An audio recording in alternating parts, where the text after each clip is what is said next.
जादुई इफ्तारी की प्लेट। खुदा का शुक्र है कि ये सूट वक्त रहते तैयार हो गया। अम्मी जान, अम्मी जान। क्या हुआ बच्चों? अम्मी जान, हमें बहुत भूख लगी है, हमें खाना दे दो। या अल्लाह, घर में तो एक अन्न का दाना नहीं है, अब मैं इन्हें क्या दूंगी? अम्मी जान, क्या सोच रही हैं आप? बच्चों, आप दोनों यहीं मेरा इंतजार करो, मैं अभी आती हूँ। गुलनाज सिला हुआ सूट उठाती है और अपनी पड़ोसन शकीना के घर जाती है।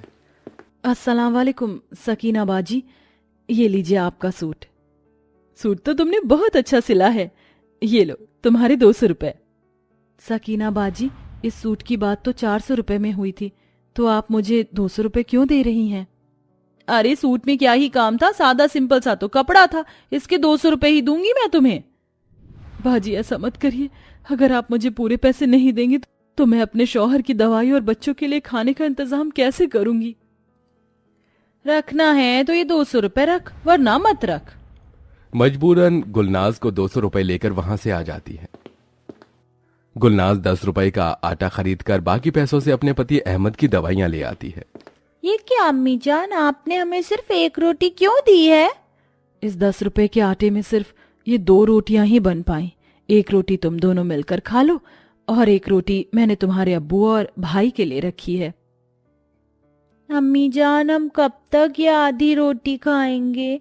क्या हमें कभी भी पेट भरकर खाना नहीं मिलेगा? नहीं मेरी बच्चियों, ऐसा नहीं है, एक ना एक दिन तो उस खुदा की नजर हम पर पड़ेगी और वो अपनी रहमत हम पर बरसाएगा। ये सब कहते हुए गुलनाज की आंखों में आंसू आने लगते हैं। गुलनाज और अहमद घर में ही सिलाई का काम करके अपने परिवार का पेट भरते थे, लेकिन एक दिन अचानक अहमद को चक्कर आ जाते हैं और डॉक्टर से घर में सबको पता चलता है कि अहमद के हाथ पैर पूरी तरह से पैरालाइज हो गए हैं, जिसके चलते घर की सारी जिम्मेदारी गुलनाज पर आ जाती है। अपनी माँ को दिन रात सिलाई मशीन पर इतनी मेहनत करता देख 6 साल का हमजा भी बर्तन की दुकान में काम करना शुरू कर देता है। या अल्लाह, आज फिर तूने एक और गिलास तोड़ दिया, आज तो तू नहीं बचेगा। रफीक अपनी दुकान से एक पतली सी छड़ी उठाता है और हमजा को बेरहमी से मारना शुरू कर देता है। हमजा ये जानता था कि अगर वो कुछ बोलेगा तो रफीक उसे काम से निकाल देगा, इसलिए वो चुपचाप मार सहता रहता है। अम्मी जान, मैं आ गया। या अल्लाह रफीक बेटा, तुम्हारे हाथ में ये निशान कैसे? आज फिर तुम्हें रफीक साहब ने मारा क्या? या अल्लाह, हमने ऐसे क्या गुनाह किए थे जो तू हमें ऐसी सजा दे रहे हो? अम्मी जान, आप ऐसे रोइए मत, आप ही तो कहती हैं खुदा जो करता है वो हमारे बेहतरी के लिए करता है, क्या पता इसमें हमारा ही बेहतर छुपा हो। अपने 6 साल के बेटे के मुंह से ऐसी बातें सुन गुलनाज उसे गले से लगाकर रोती रहती है। ऐसे ही समय गुजरता है और रमजान का महीना शुरू हो जाता है और आज रमजान के पहले रोजे की पहली सहरी होती है। अम्मी जान, मैंने तो सुना है कि सहरी में लोग फल सब्जी, रोटी चावल, बिरयानी, अंडा खाते हैं, लेकिन आपने हमें कल रात की रोटी और नमक दिया है।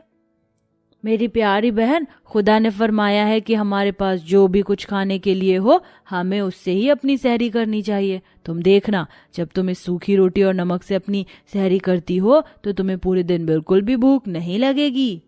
अपने बड़े भाई की बात सुन रोमाना और इकरा बिना कुछ बोले नमक रोटी से ही अपनी सहरी कर लेती हैं, जिसके बाद अब पूरा परिवार नमाज पढ़कर कुरान की इबादत करता है और ऐसे ही दिन कट जाता है और अब वक्त इफ्तारी का होता है, जहां सबके घरों में इफ्तारी के लिए तरह तरह के पकवान बन रहे होते हैं। वहीं गुलनाज का चूल्हा अभी भी ठंडा होता है। मेरी सहेली है ना जैनब, आज उसके घर में बहुत सारे पकवान बने हैं, लेकिन हमारे घर में क्यों नहीं बने? हम पर खुदा की उतनी रहमत नहीं है कि हम लोग इफ्तारी इतने अच्छे अच्छे और लजीज पकवान खा सके। चलो अब जल्दी से दुआ पढ़ लो, हम सब रोजा खोलते हैं। गुलनाज तीनों बच्चों के साथ सूखी रोटी खाकर ही इफ्तारी करती है। कभी कभी इस परिवार पर ऐसा वक्त आता है कि गुलनाज को अपने तीनों बच्चों के साथ पानी पीकर सहरी और इफ्तारी करनी पड़ती है। न जाने खुदा भी अपने बंदों से किस तरह की रहमत बरसता है। जिसके पास सब कुछ है उसे हमेशा देता है और जिसके पास कुछ भी नहीं है उसे दुखों के अलावा और कुछ नहीं देता। अरे भाई साहब, हमें पीतल के कुछ डिनर सेट दिखा दीजिए। अभी दिखाता हूँ। हमजा, जा जाकर अंदर से पीतल का जो डिनर सेट रखा है वो ले आ। हमजा स्टोर रूम में जाता है और डिनर सेट लेकर बाहर आने लगता है कि तभी अचानक हमजा के हाथ से एक पीतल की प्लेट छूटकर जमीन पर गिर जाती है। बर्तन गिरने की आवाज सुन रफीक जैसे ही अंदर आता है। आज फिर तूने मेरा नुकसान कर दिया। जानता भी है ये पीतल की प्लेट कितने की है। अब तो मैं इसकी कीमत तेरी तनख्वाह से काटूंगा। नहीं साहब, ऐसा मत करिए। अगर आप मेरी तनख्वाह काट लेंगे तो मैं अपने घर पर क्या पैसे दूंगा। रफीक हमजा की एक नहीं सुनता और हमजा को प्लेट के साथ धक्के मार के बाहर निकाल देता है। वहीं हमजा उस पीतल की प्लेट को उठा लेता है। इस प्लेट पर तो काफी ज्यादा निशान पड़ गए हैं, इसे मैं अपने घर ही ले जाता हूँ। वैसे भी घर में 2 ही प्लेट हैं। हमजा उस पीतल की प्लेट को उठाता है और घर जाकर गुलनाज को दे देता है। अम्मी जान, आज हम इसी प्लेट में एक इफ्तारी करेंगे।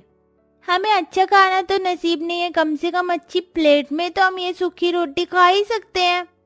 इकरा उस पीतल के प्लेट में सूखी रोटी, नमक और प्याज रख देती है। थोड़ी देर में रोजा खोलने का वक्त हो जाता है। सभी लोग रोजा खोलने की नियत पड़ते हैं और जैसे ही सूखी रोटी खाने के लिए उस प्लेट की तरफ अपना हाथ बढ़ाते हैं तो अचानक उस प्लेट में से एक सुनहरी रोशनी निकलती है और वो सूखी रोटी, नमक, प्याज देखते ही देखते चिकन बिरयानी में बदल जाती है। या अल्लाह, ये तेरा कैसा करिश्मा है। अभी तो इस प्लेट के अंदर सूखी रोटी और प्याज थी और अब अचानक इसमें बिरयानी कहाँ से आ गई। ये मेरी इस जादुई प्लेट का करिश्मा है। या खुदा, अम्मी जान ये प्लेट तो बोलती भी है। हाँ हमजा, मैं सिर्फ नेक इंसानों से ही बात करती हूँ। मैं रोज देखा करती थी कि कैसे वो रफीक तुम्हें हर छोटी छोटी बात पर डांटता और मारता था और तुम अपने परिवार के लिए सब कुछ सहते थे।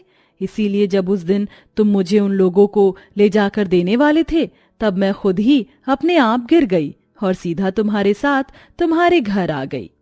मेरी मदद से तुम लोग जो भी खाना चाहो वो खा सकते हो। है जादुई प्लेट, मुझे चिकन कोरमा खाना है, मुझे चिकन कोरमा दो।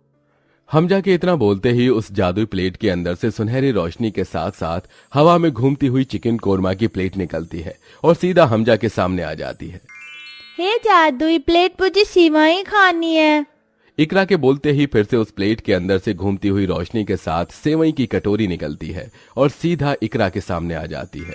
और अब ऐसे ही सभी लोग अपना मनपसंद खाना और जादुई प्लेट से मांगते हैं और पहली बार सब पेट भरकर अपने मनपसंद और लजीज खाने से अपनी इफ्तारी करते हैं।